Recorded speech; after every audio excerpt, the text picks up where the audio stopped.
Hello everyone, আসসালামু আলাইকুম। কাছে এবং দূরে, দেশ এবং দেশের বাহিরে যে যেখান থেকে আমার আজকের এই ভিডিওটি দেখছেন, আশা করছি সবাই ভালো আছেন। আমি আলহামদুলিল্লাহ আল্লাহর রহমতে এবং আপনাদের দোয়ায় ভালো আছি।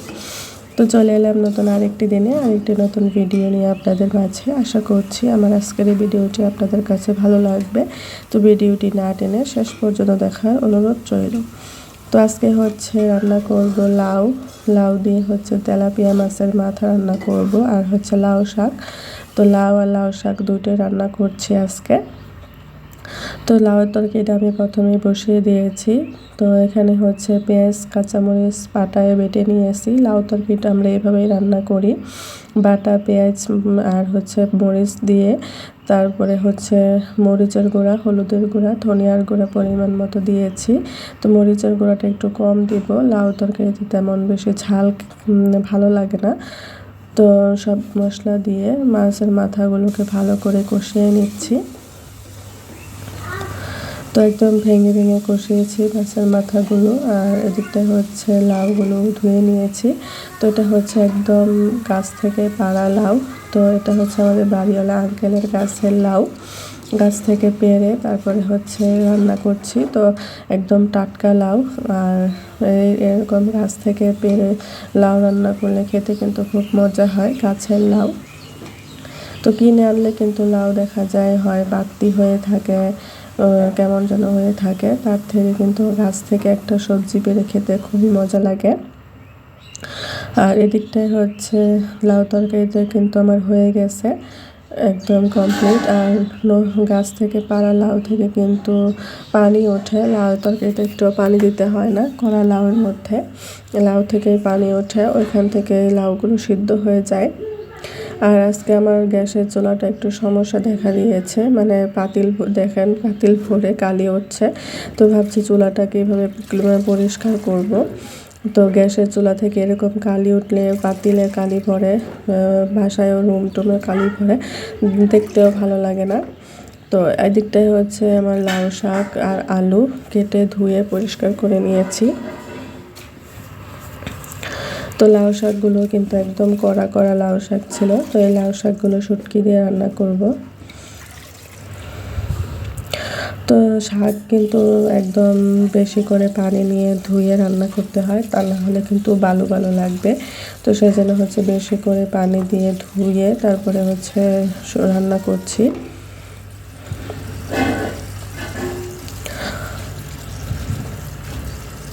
তো লাউ শাক রান্না করলেও ভালো লাগে, আবার এরকম শুটকি দিয়ে রান্না করতেও ভালো লাগে, আবার হচ্ছে লাউ পাতার ভর্তাও খাওয়া যায়। তো একদম বল ভরে পানি নিয়েছি, একদম ভাসা ভাসা পানি দিয়ে শাকগুলোকে আমি ধুয়ে নিচ্ছি।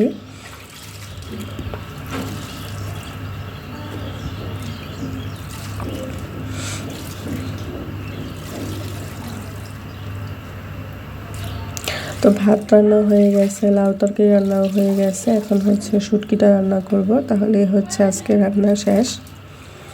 তো দুপুরে রান্নায় হচ্ছে এগুলো রান্না করছি। আর এখন হচ্ছে আমি লাউ শাক দিয়ে শুটকিটা বসিয়ে দেব, সেজন্য হচ্ছে কড়াই বসিয়ে দিলাম। কড়াইয়ের মধ্যে এখন পেঁয়াজ কাঁচামরিচ রসুন দিয়ে দিলাম। তো পেঁয়াজ রসুনগুলোকে আমি ভালো করে ভেজে নেব।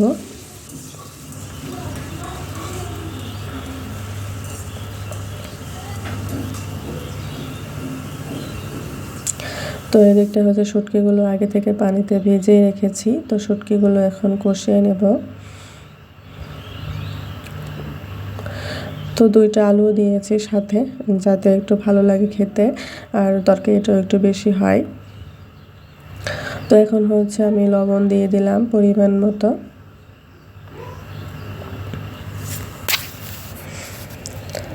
আর এদিকটায় হচ্ছে মরিচের গুঁড়া দিয়ে দিলাম পরিমাণ মতো, এখানে হচ্ছে 3 চামচ মরিচের গুঁড়া দিয়েছি।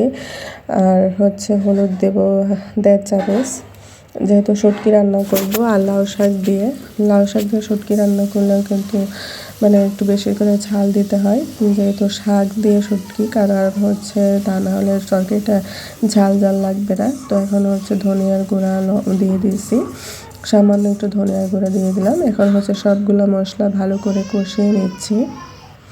আর এদিকটায় হচ্ছে এখন মশলা কষানো হয়ে গেছে, উপরেও তেল ভেসে গেছে। এবার হচ্ছে শুটকিগুলো দিয়ে দিব।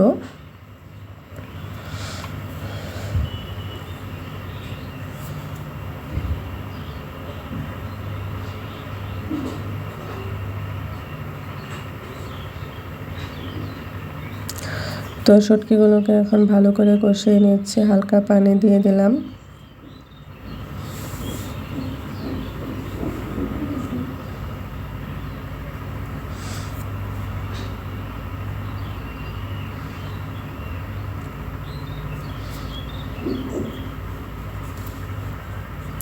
তো কষানো হয়ে গেছে আমার শুটকিগুলো। এবার হচ্ছে আমি শাকগুলো দিয়ে দিব, শাক আর হচ্ছে আলু। আর এর মধ্যে কিন্তু একটু পানি দিতে হবে না, পানি কিন্তু শাক থেকে উঠবে, সেজন্য আর পানি টানি দেবো না। পানি দিলে আবার বেশি ঝোল ঝোল হয়ে যাবে, একটু শুকনো শুকনো করে রান্না করব। আর এই দেখেন আমার চুলা থেকে একদম লাল লাল আগুন বের হচ্ছে, তারপরে হচ্ছে পাতিলেও কালি উঠছে।